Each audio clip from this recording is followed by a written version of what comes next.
In this episode, I'll be answering the question, is holiday weight gain inevitable? Watch all the way to the end because the results may surprise you. Without further ado, my name is Jeremy Colon, and this is The Dark Side of Fitness, episode 47. Here's a quick reminder. If you haven't done so, subscribe to this channel and like this video. I appreciate you. I want to be clear with you. Very few outcomes are truly inevitable, especially when we're talking about the endless complexities of weight management. So I'll start with this. Few outcomes are as consistent and well documented as the rise in body weight during the holiday season. Studies show that, on average, adults in the US gain about 1 to 2 pounds between Thanksgiving and New Year's. That represents about half of their average annual weight gain. The pattern is also the same when study participants are distinctly non-average. For example, take members of the National Weight Control Registry. To join it, you must be someone who at least lost 30 pounds and kept the weight off for at least a year. Members tend to be relatively affluent and highly educated. Their average weight gain over the holidays, according to a 2021 study, also 1 to 2 pounds. That's despite the fact that 93% of this member group also participated in a study that were actively trying to either lose weight, maintain their current weight, or minimize weight gain during the holiday season. So what does that mean exactly? First, you have to be realistic about the unique challenges the holiday season presents. When it comes to the holiday season, we are up against food and alcohol. In the weeks leading up to Christmas, it's hard to go 10 steps without running into a plate of cookies. They're the first thing you see when you walk into a grocery store. You'll find them in every company break room. Even your neighbors will try to share some with you, or your best friends, or someone's gonna be like, here, have some cookies.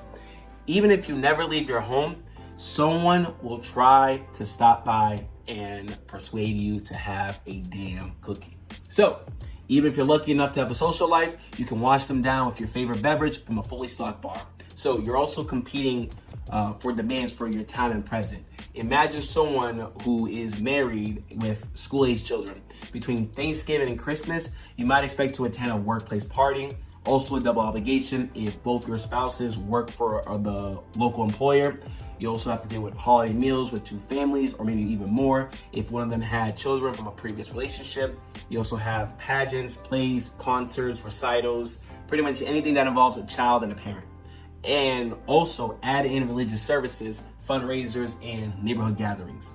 Then consider whatever time it takes to clean, decorate, shop, prepare food, wrap gifts, and then travel. So where does exercise fit in all this? How does the stress of these obligations affect your food choices, your sleep, your mood, and energy levels? The short answer, they're all probably compromised to some extent. I also want to point out that not everyone gains weight over the holidays. Let's revisit something that I mentioned in the beginning. Studies consistently show that adults on average gain 1 to 2 pounds between Thanksgiving and New Year's. Those numbers are usually presented with a plus or minus symbol or with a standard deviation. For example, the National Weight Control Registry study, the average weight gain was 1.5 pounds with a standard deviation of 4.1 pounds. That means 68% of the participants were within 4 pounds of the average in either direction. At one end of the distribution is a person who lost 2.6 pounds. At the other is someone who gained about 5.5 pounds. Again, it sounds confusing. The numbers can get real foggy, but the bottom line remains clear. And the bottom line is the same. Most of the 683 participants in the study did gain weight, but a substantial minority didn't. Here are some coaching takeaways for this study. Number 1, the more strategies you use, the better your odds of limiting weight gain. Participants in the National Weight Control Study told researchers that they use a long list of strategies to keep their weight in check. You're probably familiar with many of them.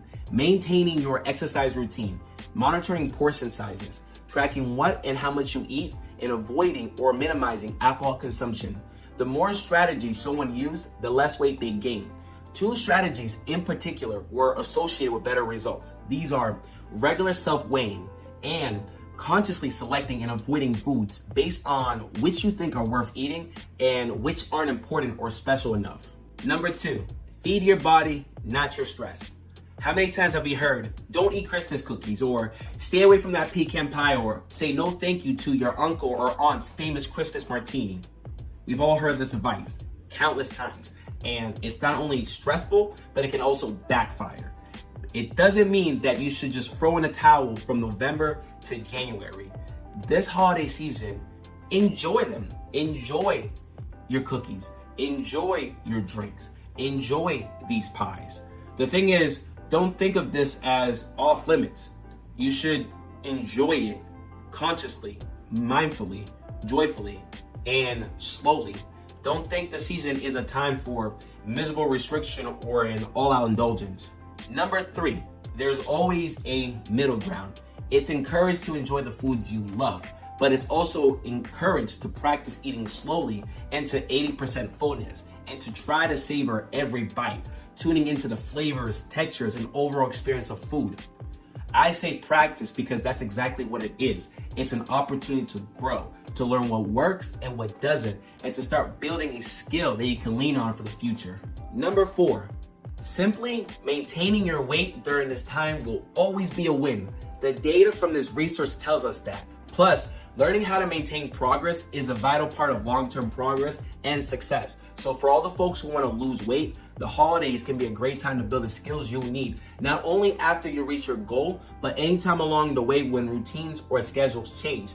Then weight loss progress, if desired, can continue afterwards. I want to say thank you so much for taking the time to watch this video. As always, please like, subscribe, share this content with anybody who could benefit from this. And until then, see you in the next video. Take care.